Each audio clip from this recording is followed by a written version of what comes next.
Drew, another target on your back again is picked to win the Jayhawk Conference, and Iowa Western picked the Iowa classification up there as well. So it's kind of deja vu, but you're a little bit more settled in than you normally are. Also, got a little something on your shoulder by way of wanting to knock that block off after having a tough championship game. Yeah, I tell our football team, and we talk about it, our staff knows these preseason rankings don't mean a thing. And we've been in this situation before. That target's real. I mean, we're going to get everybody's best look. And just like we did with Iowa Western, last year we got their best look, and we took one on the chin. And, when you take a beating like that in a game like that, it doesn't go it just doesn't go away overnight. So that's something that's driven us throughout the offseason, and hopefully we can build off of that. What's it going to be like not to have Dylan Leibel back there at quarterback? You got two brand new ones in, one that redshirted and hung around a little bit, got a little experience at the same time, starting all over.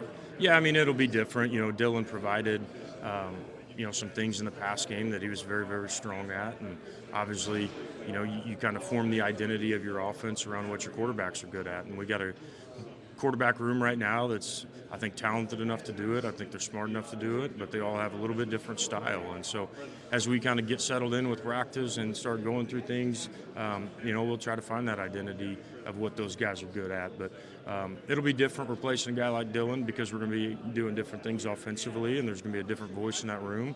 But we've done that before, and we've been successful with those guys that came before him, and C.J. Ogbonna and Mark Wright. And, really more than anything, it's about our unit of coming together and being able to produce and be, confident in what we're doing so we can be successful.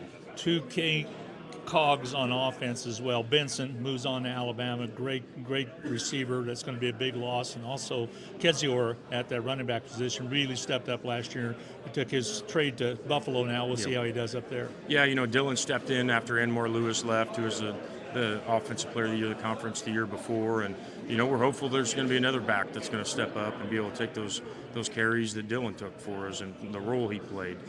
Whether it's one guy, whether it's 4 or 5 guys, that's TBD. But I think we have some good talent in the room to be able to do that and compete. But again, especially at that running back position, it's something you got to prove throughout the game reps, and you got to go out there and do it and take care of the football and fight for the extra yards. And those were the things that made Dylan so valuable to us. And so there will be some guys that'll do it. I mean, we're going to find somebody that can, and how fast that'll be, whether it's one game, whether it's preseason camp, or whether it takes 3-4 games in the season, we're going to get it figured out, and I think there's the talent in the room to do that. Will defense be stronger to start the season like it normally is? Offense kind of always has to catch up. What's your thoughts on that? How many did you lose, and how many are coming back? Well, again, we lost a lot of starters on each side of the ball. We returned 0 starters on offense, and one guy on defense that started a couple game reps for us, and Jamar Mundy. But I do think we have more strength and more reps played in our defensive line than any other position on the field. And so our hope is that we can hang our hat on those guys early as our linebacker core and defensive back room kind of catch up to speed. And really, more than anything, we hope they don't have to catch up to speed.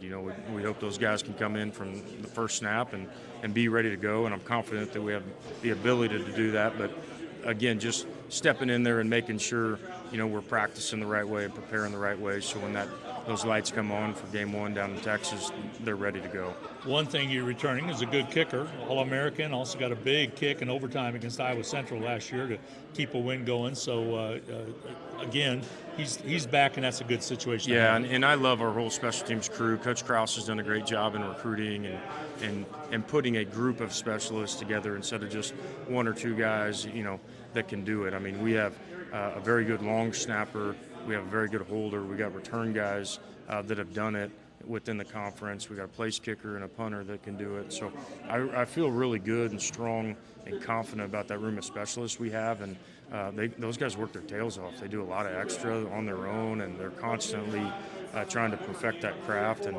I think that's a spot where we're going to lean on to be very good, especially early on as we're trying to find our footing offensively and defensively. I'm super confident that we can be great on special teams.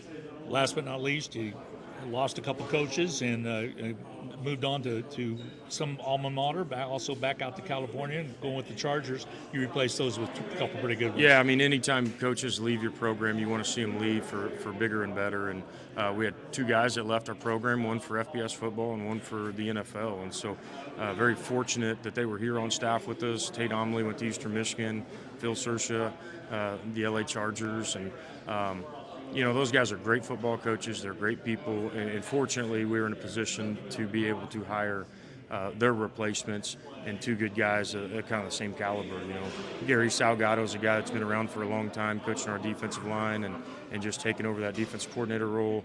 Tony Coling, offensive coordinator, was up at Iowa Western, has been at Emporia State, and then getting him back here. And, those are great men to add to a staff on top of being good football coaches. And just like the two guys we left, we were able to replace them with two good coordinators, and we were able to add DeMarcus Roberson in the mix as well as linebackers coach to take over Coach Omley's role as linebackers coach, and he's another one that's extremely professional. He's been around it for a long time, and he's a former Blue Dragon, and he's done a great job hitting the ground running with us and the expectations that we have for our players. Well, he'll be here in about a month. We'll be down in Texas, down at Corsicana, taking on Navarro. We'll be down there with you, and good luck for the start of the season and the rest of the season. Hopefully it takes us back to Arkansas coming up in December. Thanks, Glenn. Appreciate it.